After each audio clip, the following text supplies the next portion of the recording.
안녕하세요. 저는 현재 38살이며 의사 생활을 하고 있습니다.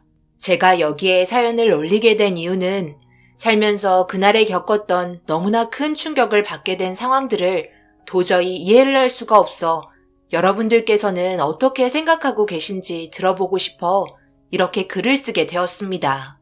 저는 아내와 결혼하기 전에 연애 기간을 좀 오래 했었습니다. 고등학교 때부터 만나왔기 때문에 남들에 비해 그 기간이 상당했죠. 양가 집안의 차이는 비슷했어요.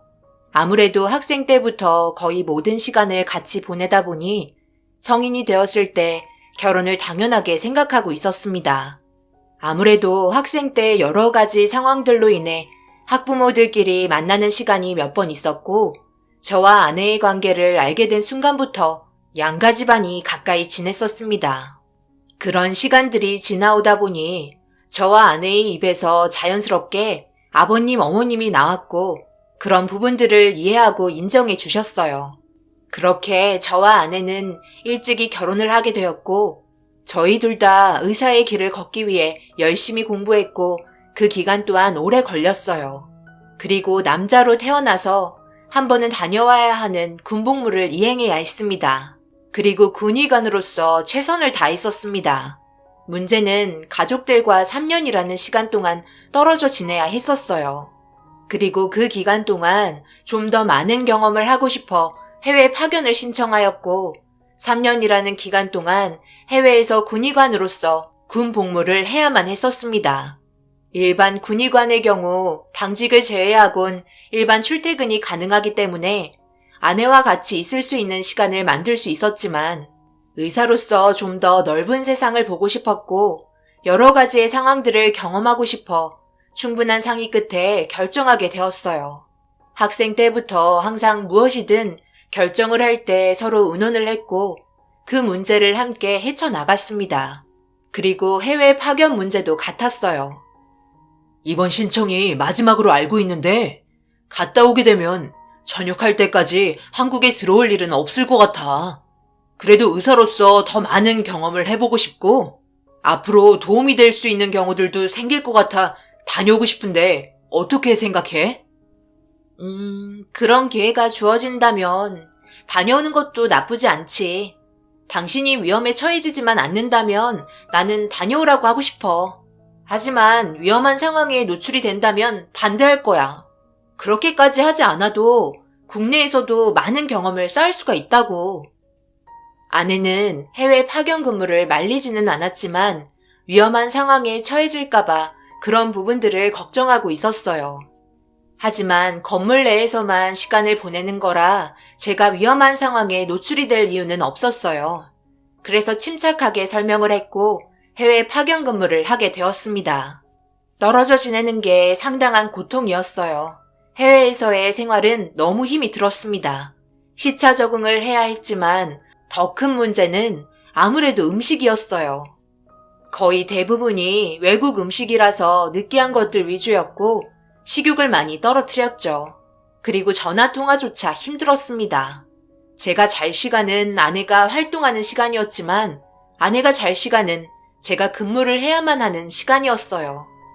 이런 부분들이 시간이 지나면 지날수록 정신적으로 꽤 많이 힘들어지게 되었고 다시 예전처럼 돌아가고 싶다는 생각도 했었어요.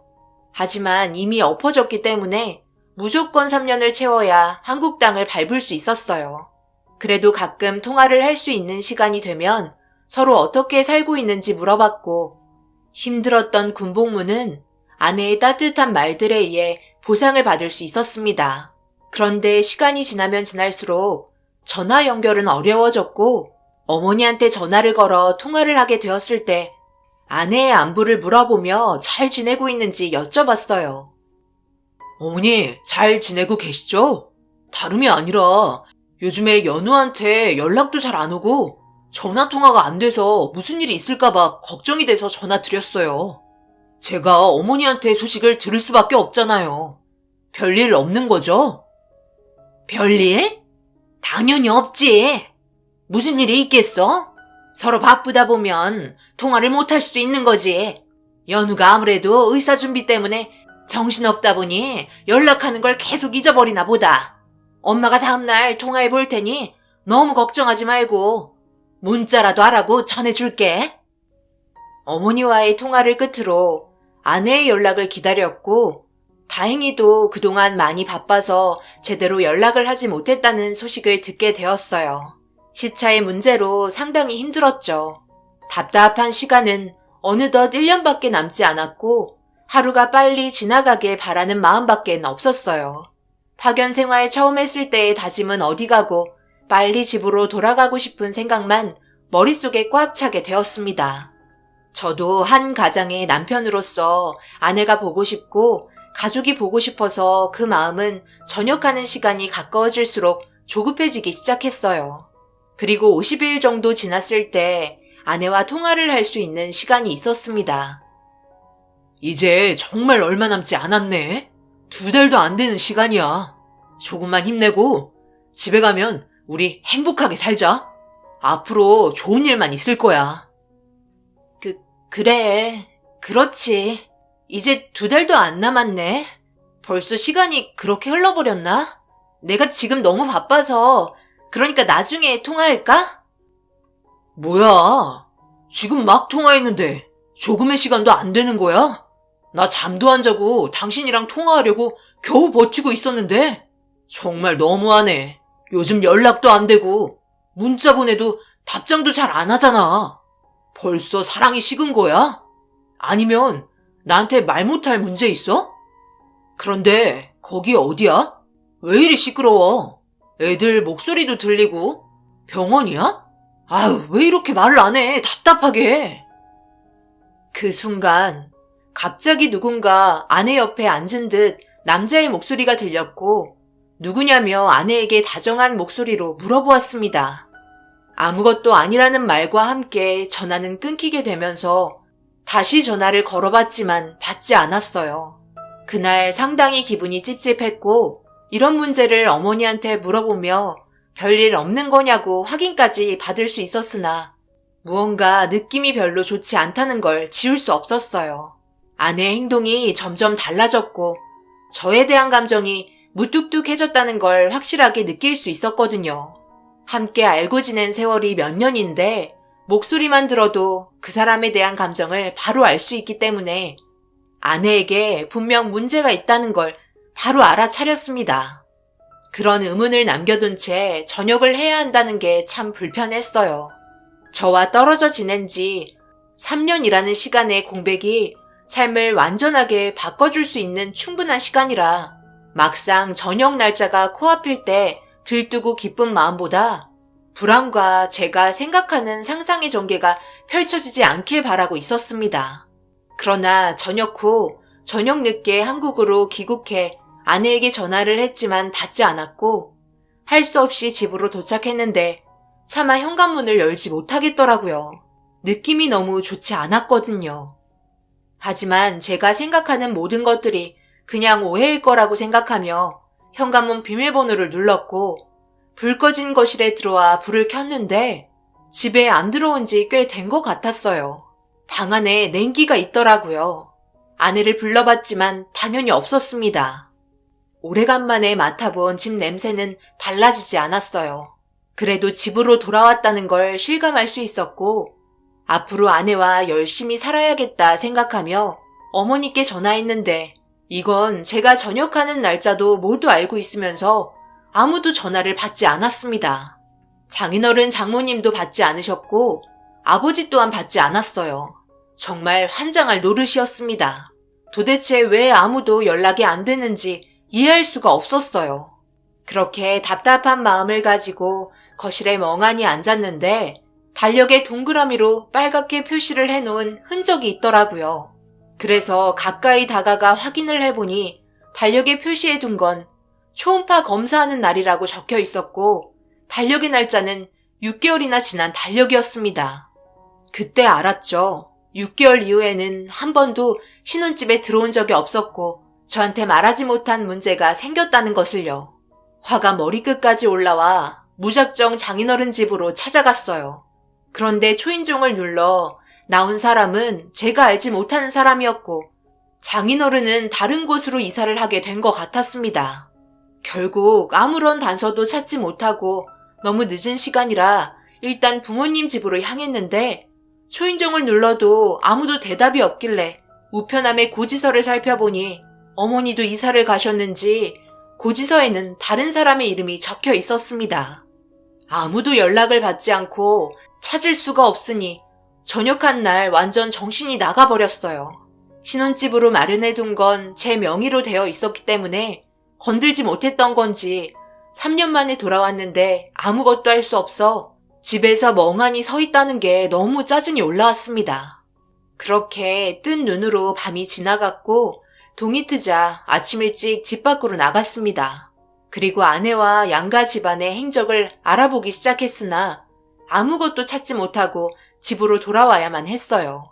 이런 경우가 처음이라 당황도 많이 했지만 힘도 빠진 상태라 현관문도 겨우 열었는데 그 순간 빛이 새어나왔고 나갈 때 불은 안 끄고 나간 줄 알고 신발을 벗으려 하는 순간 아내의 신발이 보였고 고개를 들어 눈이 거실로 향하자 저에게 등을 보인 아내의 모습을 발견할 수 있었습니다.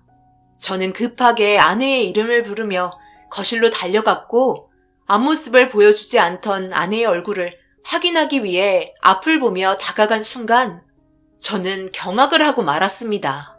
아내의 배가 불룩해 있었고 임신을 하게 된 모습을 확인할 수 있었네요. 믿을 수 없어 뒷걸음질 쳤고 고개를 떨구기만 하던 아내는 천천히 저를 바라보며 무표정한 얼굴을 하고 있었어요.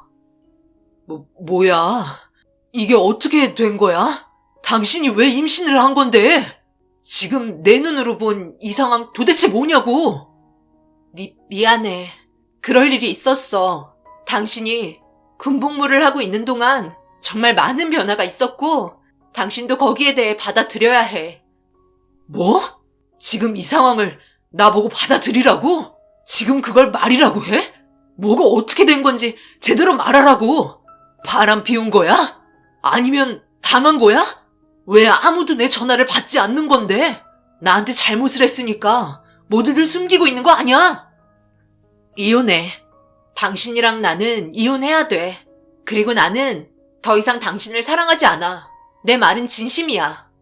그동안 많은 변화가 있었다고 했지? 지금 현재 나는 이사했고 난 다른 사람과 함께 살고 있어.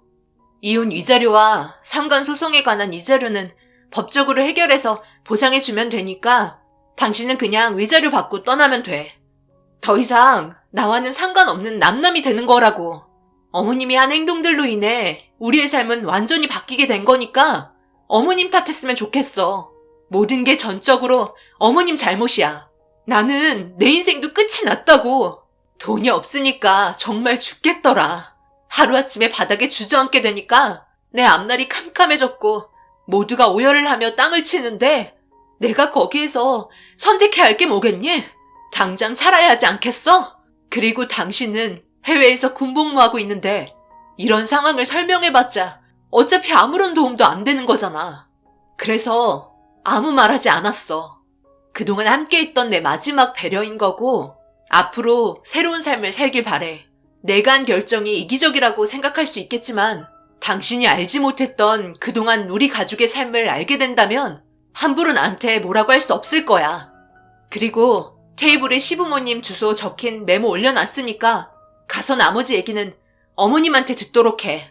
난 더 이상 설명할 이유 없을 것 같아. 나중에 법정에서 만나도록 하자. 아내의 말을 도저히 알아들을 수 없었던 저는 머릿속의 정리가 필요했어요. 믿을 수 없는 아내의 배부른 만삭의 모습을 봤는데 거기에 더해 자신이 내린 행동들이 어머님으로 인해 어쩔 수 없이 선택을 했다는 게 더 큰 충격이었습니다. 아내는 더 이상 얘기하기 싫었는지 누군가에게 전화했고 수화기에서 들린 목소리는 남자였습니다. 그런데 그 목소리가 예전에 군복무할 때 잠깐 들었던 목소리였어요. 아내는 자리에서 일어나 현관으로 나서려고 했고 조금 더 대화가 필요하다고 말하니 아내는 제 팔을 뿌리치고 더 이상 할 말이 없다며 하고 싶은 말이 있으면 나중에 자기 남편한테 양해를 구하고 만나자고 현관문을 열었습니다. 그러자 아내를 기다리고 있었는지 전화를 받고 올라온 남자와 눈이 마주치게 되었고 그 순간 엄청난 충격에 그 남자의 멱살을 잡고 말았습니다. 저를 보며 비웃는 듯한 표정으로 뭐 하는 거냐고 밀쳐서 넘어뜨린 사람은 다름 아닌 어렸을 때부터 둘도 없는 친구였고 항상 아내와 제 사이에서 같이 다녔던 셋 중에 재산이 제일 많은 친구놈이었어요. 엄청난 배신감에 너무 화가 나 다시 일어나 달려가 멱살을 잡자 이런 문제 또한 법정에서 저에게 불리하게 적용이 될 거라며 저를 뿌리치고 아내를 데려갔습니다. 너무나 큰 충격에 더 이상 따라갈 정신이 안 되었고 뒷골이 너무 당겨 그 자리에서 주저앉고 말았어요. 한평생 진정한 친구라고 생각했었던 놈이 제 아내를 데리고 살 거라곤 전혀 생각하지 못했었고 거기에 더해 임신까지 시켰다는 게 도저히 믿기 힘들었습니다. 그리고 모든 걸 알 수 있었어요. 친구놈이 과거에 제 아내에게 했던 행동들이 저와 친해서 잘해줬던 게 아니라 그게 관심이었고 사랑을 하고 있었다는 걸 눈치채게 되었습니다. 당연히 친구가 그럴 거라고 생각을 하지 못했었기 때문에 신경 쓰지 못한 저도 문제가 있지만 결혼까지 한 상태에서 제 아내를 임신시키고 데려갔다는 건 정말 너무나 큰 충격이었네요. 재력이 되는 사람은 남의 가정을 이런 식으로 함부로 깨버리는 게 맞는 건지 너무 화가 났습니다. 그냥 이혼 위자료에 상간남에 대한 소송을 걸어 돈을 받으면 뭐하나요? 친구놈은 그런 돈들조차 쪼가리밖에 안 될 정도의 작은 돈인데요. 아무래도 이 사건의 실마리는 어머니한테 있는 것 같아 테이블에 있던 주소가 적힌 종이를 가지고 급하게 차에 올라가 어머니가 계신 곳으로 향했습니다. 서울에 사시던 분이 땅끝 마을에서 사는 게 이해되지 않았어요. 한참을 달리면서 머릿속에서는 별의별 생각이 다 들었고 다시 과거로 돌아가길 간절히 바라고 있었습니다. 하지만 돌이킬 수 없는 현실에 어머니 집을 가는 도중에도 몇 번이나 눈물을 흘렸어요. 그렇게 몇 시간을 달려 겨우 부모님이 계신 집에 도착을 했는데 전혀 생각하지 못한 집이었습니다. 망치로 때리면 부서질 것 같은 낡고 허름한 집이었고 대문이 열려있길래 조심스럽게 들어가 어머니를 부르자 그 순간 방에서 불이 켜지면서 어머니가 저를 보며 급하게 달려 나왔습니다. 눈물을 흘리며 제 팔을 잡더니 계속해서 미안하다는 말밖엔 안 하더라고요. 왜 전화를 안 받았냐고 물어보니 핸드폰을 켜면 위치가 발각이 될까봐 두려워 켜지 못하고 있었다며 불안에 떨고 계셨어요. 그리고 문틈에서 저를 바라보고 계신 아버지는 누워 계셨습니다. 그동안의 충격적인 상황 때문에 몸에 문제가 생긴 듯 보였어요. 어머니, 도대체 이게 무슨 일이에요? 방금 연우 만나고 왔어요. 제가 두 눈으로 볼 수 없는 모습을 보고 말았다고요. 모든 건 어머니가 알고 계시다며 연우가 전혀 말을 해주려 하지 않아서 지금 이렇게 급하게 찾아왔어요. 도대체 이게 무슨 일이에요? 미안하구나. 나는 그저 모두가 잘 살길 바라는 마음에 했던 행동인데 일이 이렇게 커지게 될 거라곤 전혀 생각하지 못했어. 네가 군대를 간 시점에 신도시 개발하는 지역이 있었는데 그곳에 사람들이 많이 몰리게 되었고 관심이 생겨 주변을 돌아보며 투자할 만한 가치가 있는지 확인해보니 정말 괜찮은 곳이더라고. 그래서 부동산에 들어가 여러 가지 정보를 얻고 있는데 부동산에서 가지고 있는 건물이 상당히 많더라고. 그런데 현재 사람들이 많이 몰린 이유가 주변 시세보다 전세가 10% 저렴하고 거기에다 전대차까지 가능하다고 하니까 혹하게 되었어. 내가 싸게 전세로 들여와 월세를 내서 수익을 받을 수 있으니 얼마나 좋은 기회야. 그래서 내가 먼저 너희 아버지랑 상의한 다음 투자하기로 결정을 받지.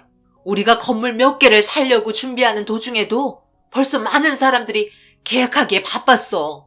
이만큼 좋은 기회도 없을 것 같아 안사돈에게 자세하게 설명을 해줬고 직접 현장에 오셔서 확인해 보더니 부동산에서 해주는 설명을 듣곤 수익 구조가 상당히 괜찮은 것 같아 사돈과 우리가 가진 금액 전부를 10%나 싸게 전세를 여러 군데 구했고 그 건물에 우리가 계약하고 바로 완공이 돼서 신축이라 사람들이 많이 몰려와서 구경을 하더라고. 하자도 하나 없이 깔끔하니 계약하겠다는 사람들이 한두 명이 아니었지. 그래서 부동산에서 서류를 다음날까지 준비해주겠다고 바쁘게 움직였고, 사돈과 우리가 가진 건물이 동네에 몇 채가 있었어. 그런데 다음날 아침 일찍 부동산에 찾아갔는데 문이 닫혀 있길래 전화를 했는데 받지 않았고, 기다려도 오지 않길래 뭔가 이상한 것 같아 우리가 전세로 구해둔 건물에 가봤는데 알지 못하는 사람들이 이사를 하고 있더라고. 뭐 하는 거냐고 당황하는 내 앞에 나타난 사람은 다름 아닌 진짜 건물 주인이었고, 나와 거래한 부동산을 전혀 알지 못했어. 그때 알았지. 유령 부동산에 사기를 당했다는 걸. 사돈과 우리가 가지고 있던 금액의 거의 전부를 투자했기 때문에 결국 가정이 위태로웠고, 사기를 당한 충격 때문에 너희 아버지는 혈압 때문에 쓰러져서 저렇게 누워있다.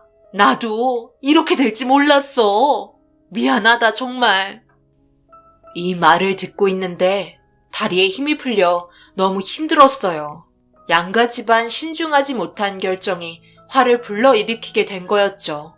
그동안 가지고 있던 재산을 모조리 사기당해 양가 집안 위태로워지자 이런 위기 속에 나타난 남자는 내 친구였고, 처가 쪽의 상황을 전부 다 알게 되면서 도움을 주려고 나타나게 되었습니다.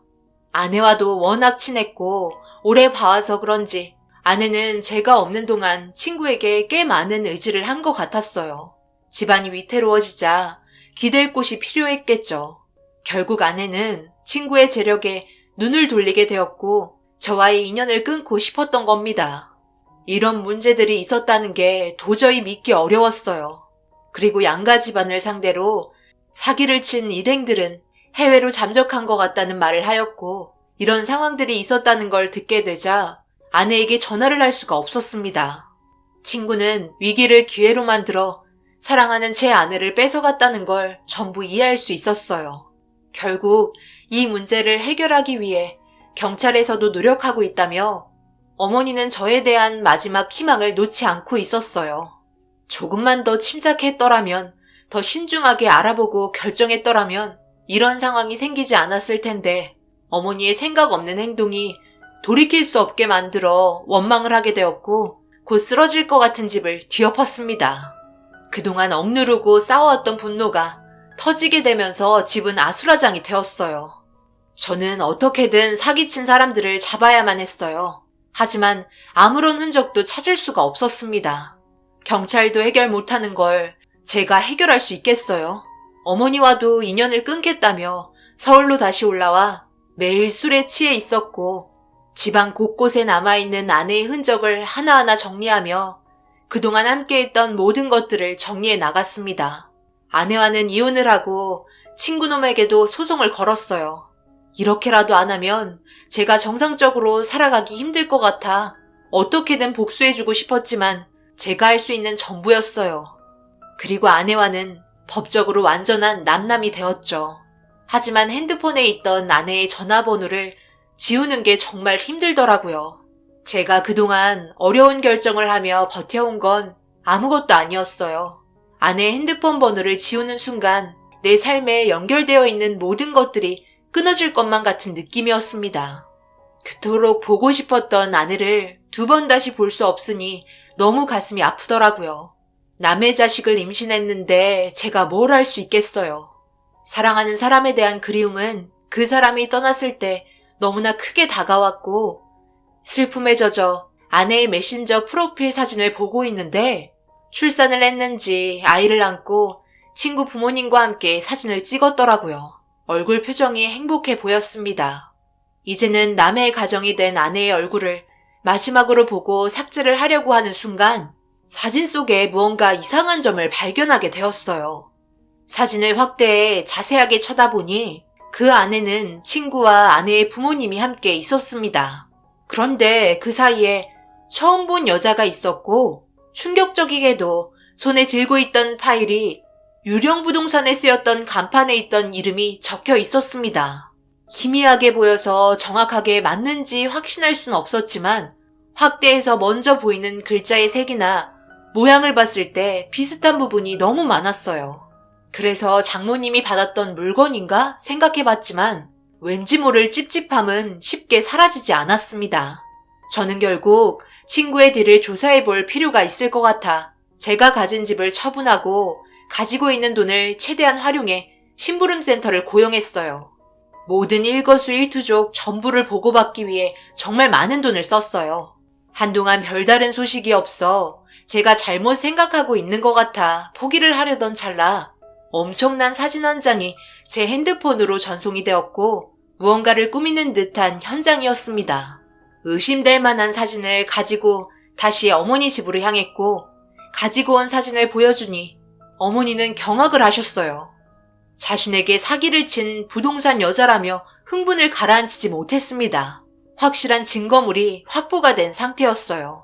그리고 아니나 다를까 다른 지역에도 어머니가 당했던 수법으로 똑같이 계획을 하고 있었고 이런 상황들이 확실시된 상태라 곧바로 경찰에게 신고를 해서 현장을 덮쳤습니다. 새로 개발되는 도시들만 골라서 남의 돈을 전부 가로채려고 사기를 쳤던 부동산의 여자를 잡게 되니 줄줄이 사탕처럼 다른 문제될 만한 사건들까지 전부 올라왔고 그 모든 사건의 총책임자는 제 친구였습니다.